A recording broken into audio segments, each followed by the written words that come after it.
Buku Harian Santa Faustina. Nomor 31. Sekali peristiwa aku melihat suatu himpunan besar manusia di dalam kapel kami, di depan kapel dan di jalan, sebab di dalam kapel tidak ada cukup ruang bagi mereka.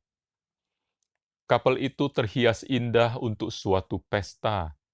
Ada banyak imam di dekat altar dan juga suster-suster kami, serta suster-suster dari banyak kongregasi lain. Mereka semua sedang menantikan orang yang akan mengambil tempat di altar. Tiba-tiba, aku mendengar suara yang mengatakan bahwa akulah yang harus mengambil tempat di altar. Tetapi begitu, aku meninggalkan lorong untuk melintasi halaman dan masuk ke kapel. Mengikuti suara yang sedang memanggilku, semua orang mulai melemparkan kepadaku apa saja yang mereka pegang, lumpur, batu, pasir, sapu, sedemikian rupa sehingga mula-mula aku ragu untuk melangkah maju. Tetapi suara itu terus memanggilku bahkan lebih sungguh-sungguh, maka aku berjalan dengan tegar. Ketika aku memasuki kapel, para superior, para suster, dan para siswi, bahkan orang tuaku mulai memukuli aku dengan apapun yang dapat mereka pegang, dan dengan demikian, mau atau tidak, dengan cepat aku mengambil tempat di altar. Segera sesudah saya berada di sana, orang-orang yang sama, para siswa, para suster, para superior, dan orang tuaku, semuanya mulai menadahkan tangan kepadaku sambil memohon rahmat. Dan di pihakku, aku tidak memiliki dendam sedikit pun terhadap mereka karena telah melempariku dengan segala macam barang tadi. Dan aku kagum karena aku merasakan suatu cinta yang sangat istimewa justru bagi orang-orang yang telah memaksaku untuk lebih cepat pergi ke tempat yang sudah ditentukan bagiku.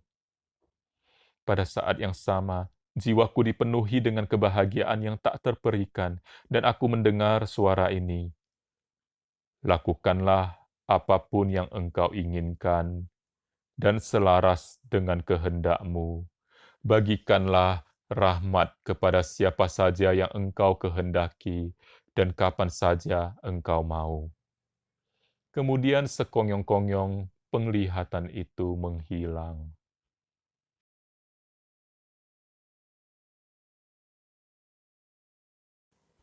Nomor 32. Pada waktu yang lain aku mendengar kata-kata ini, pergilah kepada muda superior dan mintalah kepadanya untuk mengizinkan engkau setiap hari melakukan adorasi selama 9 hari. Selama adorasi ini, cobalah menyatukan dirimu dalam doa dengan bundaku. Berdoalah dengan segenap hatimu dalam kesatuan dengan Maria, dan berusahalah juga dalam waktu ini melaksanakan jalan salib. Aku mendapat izin meskipun tidak untuk 1 jam penuh, tetapi hanya selama waktu luang yang aku miliki sesudah aku melaksanakan tugas-tugasku.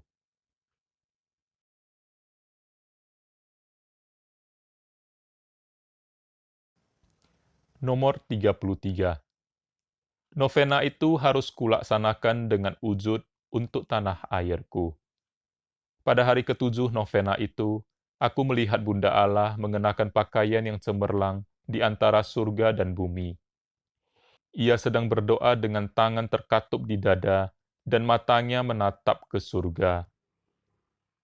Dari hatinya terpancar sinar yang berapi-api. Sebagian terpancar menuju ke surga, sedangkan sebagian yang lain menyelubungi negara kami.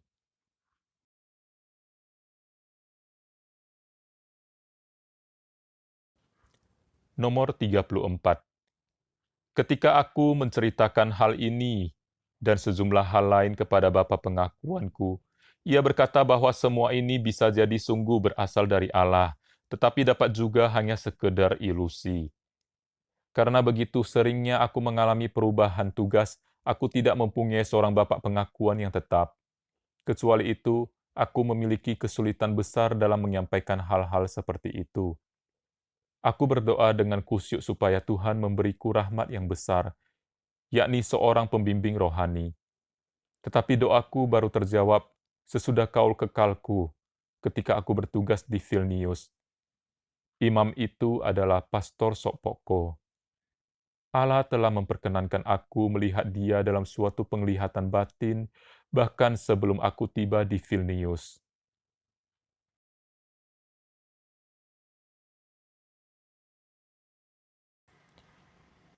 Nomor 35.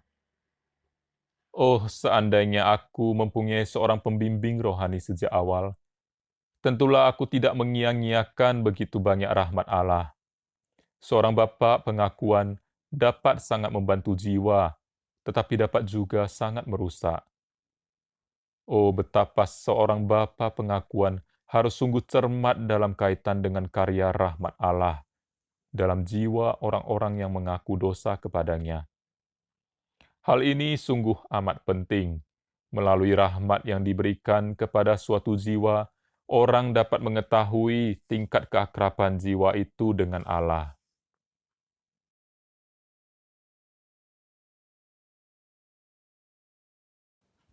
Nomor 36. Pernah aku dipanggil menghadap pengadilan Allah. Aku berdiri seorang diri di hadapan Tuhan. Yesus menampakkan diri seperti dalam sengsaranya. Sesaat kemudian, luka-lukanya menghilang kecuali kelima luka, yakni luka pada kedua tangan, kedua kaki, dan pada lambungnya. Tiba-tiba aku melihat keadaan jiwaku persis seperti yang dilihat oleh Allah. Dengan jelas, aku dapat melihat semua yang tidak berkenan di hati Allah.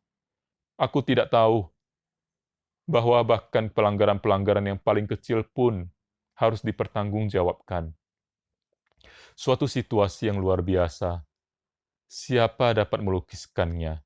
Berdiri di hadapan Allah Tritunggal yang Maha Kudus.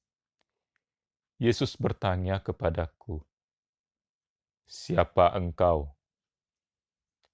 Aku menjawab, "Tuhan, aku ini hamba-Mu. Engkau bersalah dan harus mendapat hukuman 1 hari dibakar di purgatorium." Aku ingin langsung menceburkan diri ke dalam nyala purgatorium, tetapi Yesus menahanku dan berkata, "Apa yang engkau pilih? Menderita sekarang selama 1 hari, atau menderita sedikit lebih lama di bumi?" Aku menjawab, "Yesus, aku ingin menderita di purgatorium, dan aku ingin juga menderita rasa sakit yang paling berat di bumi, juga kalaupun itu harus berlangsung sampai akhir dunia." Yesus berkata, "Cukuplah salah satu saja.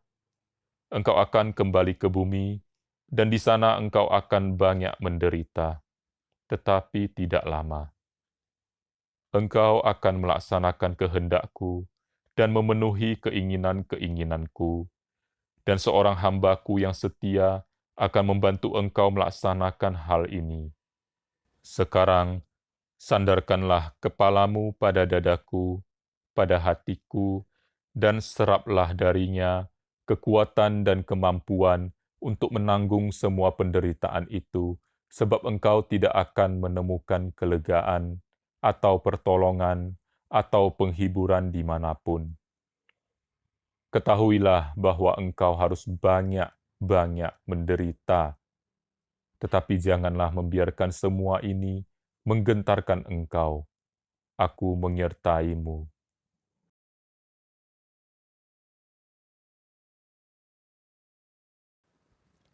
Nomor 37.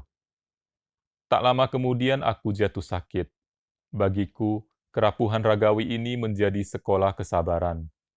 Hanya Yesus yang mengetahui betapa banyak usaha yang harus kulakukan untuk melaksanakan tugasku.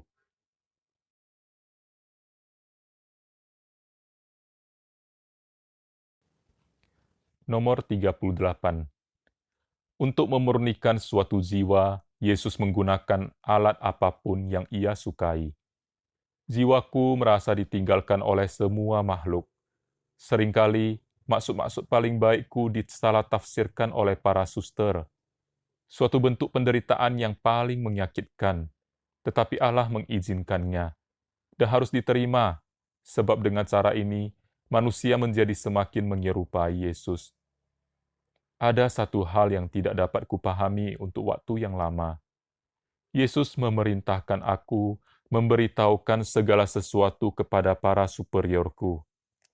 Tetapi para superiorku tidak mempercayai aku dan memperlakukan aku dengan rasa kasihan, seolah-olah aku hidup dalam ilusi atau berkhayal.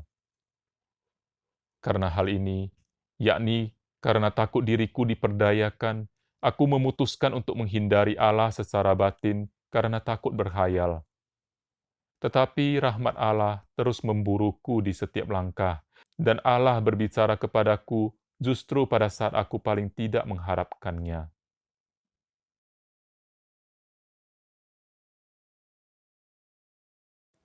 Nomor 39.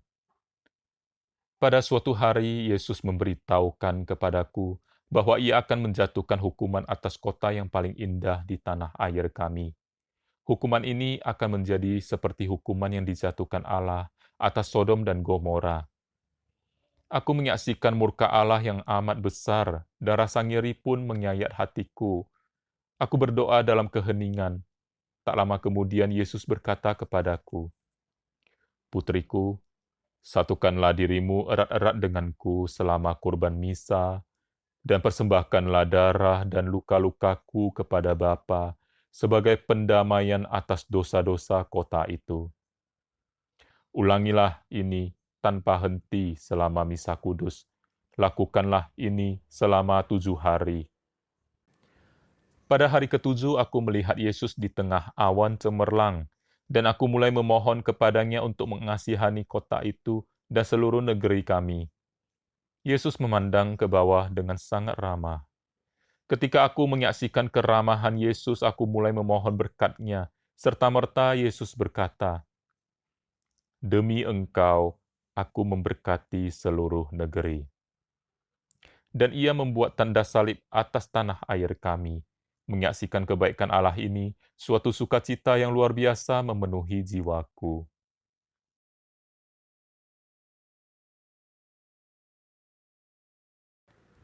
Nomor 40. Tahun 1929.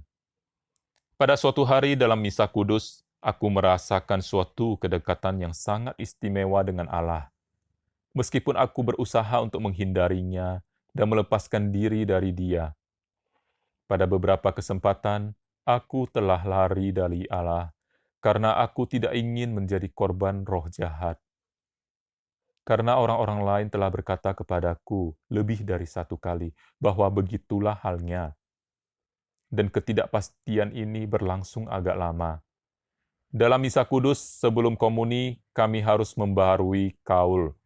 Ketika kami beranjak dari tempat berlutut dan mulai mendaras rumus pengikraran kaul, Yesus tiba-tiba tampak di sampingku, mengenakan busana putih dengan pengikat emas di sekeliling pinggangnya, dan ia berkata kepadaku, "Aku memberimu cinta yang kekal, sehingga kemurnianmu tidak akan ternoda, dan sebagai tanda bahwa kamu tidak pernah akan takluk kepada godaan-godaan yang melawan kemurnian." Yesus menanggalkan ikat pinggang emasnya dan mengikatkannya pada pinggangku. Sejak saat itu, aku tidak pernah mengalami suatu serangan pun melawan keutamaan ini, baik dalam hati maupun dalam butiku. Belakangan aku mengerti bahwa ini adalah salah satu rahmat paling besar yang telah diperoleh Santa Perawan Maria yang tersuci bagiku, karena sudah bertahun-tahun aku meminta rahmat ini dari Dia. Sejak saat itu, aku telah mengalami perkembangan devosiku kepada Bunda Allah. Ia telah mengajar aku bagaimana mencintai Allah secara batin dan juga bagaimana melaksanakan kehendak-Nya yang kudus dalam segala hal. O Maria, Engkau adalah sukacitaku, sebab lewat Engkau Allah turun ke bumi dan ke dalam hatiku.